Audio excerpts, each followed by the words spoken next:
Si Faris anak orang kaya, temannya namanya Ratu. Selamat datang di video saya. Assalamualaikum warahmatullahi wabarakatuh. Oke, perkenalkanlah saya untuk memperkenalkan diri saya terlebih dahulu. Perkenalkan, nama saya Iqmal Abrar dengan nomor BP 2210 8630018 dari Fakultas Ilmu Sosial dan Ilmu Politik, program studi Ilmu Komunikasi tentunya, dan tepatnya di kelas B angkatan tahun 2022. Baiklah teman-teman semua, pasti udah tahu kan maksud dan tujuan saya membuat video ini. Ya, benar sekali.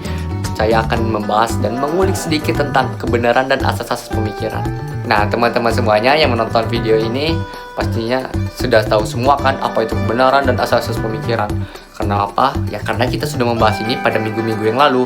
Nah, tapi izinkanlah saya untuk mengulik dan membahas ulang apa itu kebenaran serta asas-asas pemikiran. Nah, dimana manusia pada umumnya dan pada hakikatnya nih sudah memiliki pemikiran, sehingga pemikiran inilah yang membedakan antara manusia dengan makhluk hidup yang lainnya itu.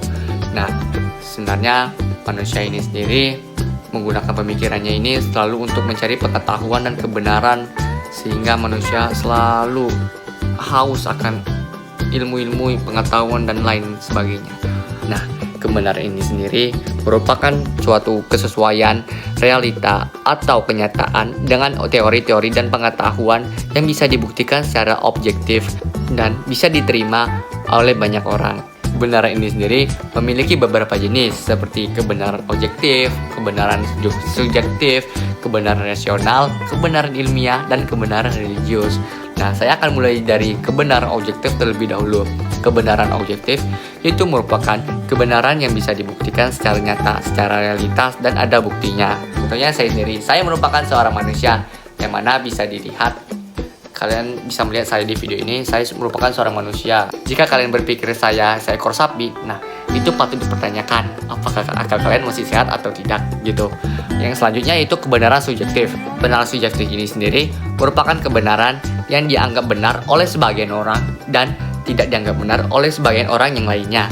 Nah, contohnya merokok, makan jengkol, atau makan pete. Nah, maksudnya yaitu kalau dari merokok kan mungkin sebagian orang itu merupakan suatu hal yang nikmat untuk dilakukan atau dirasakan gitu. Tapi bagi sebagian orang lainnya akan menyanggah hal itu karena mereka beranggapan bahwa merokok itu merupakan sesuatu yang tidak sehat dan mungkin kata kasarnya menjijikkan karena merupakan suatu hal yang tidak berbeda gitu bagi sebagian orang lainnya. Nah, lalu sebagai contoh selanjutnya yaitu ketika makan pete dan jengkol. Nah, sebagian orang pasti berpikir bahwa pete dan jengkol itu enak. Namun, bagi sebagian orang lainnya akan menyanggah dan menyangkal hal tersebut karena mereka tidak suka dengan jengkol dan pete itu karena mungkin makanan itu bau atau tidak enak bagi lidah mereka. Nah, yang selanjutnya itu kebenaran rasional.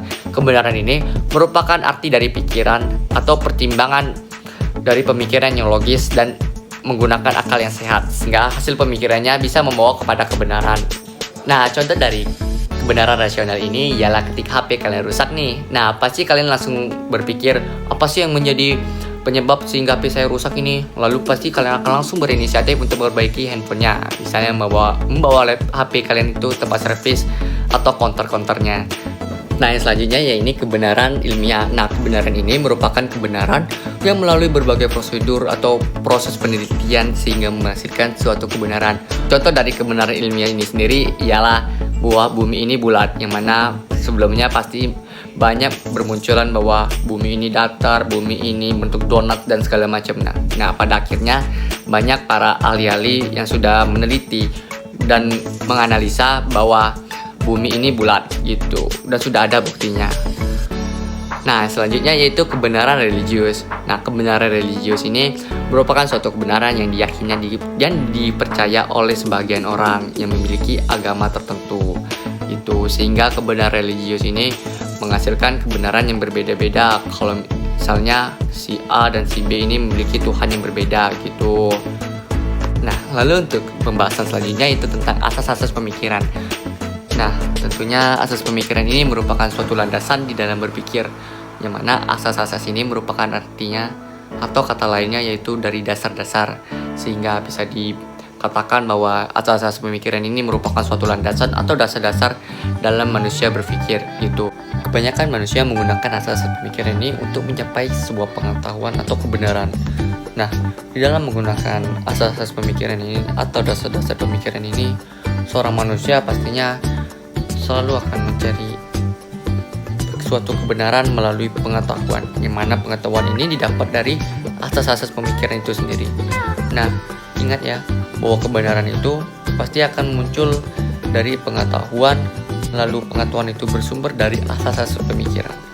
Lalu selanjutnya, bahwa saya beranggapan asas-asas pemikiran ini tidak akan pernah berubah. Kenapa?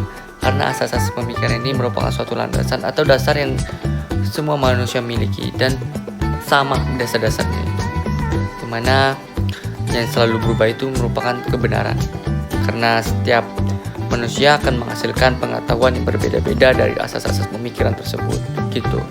Maka dari itu, asas pemikiran ini atau asas atau landasan atau dasar pemikiran dari manusia tidak akan pernah berubah, yang mana yang akan selalu berubah itu suatu kebenaran dari asas-asas pemikiran gitu.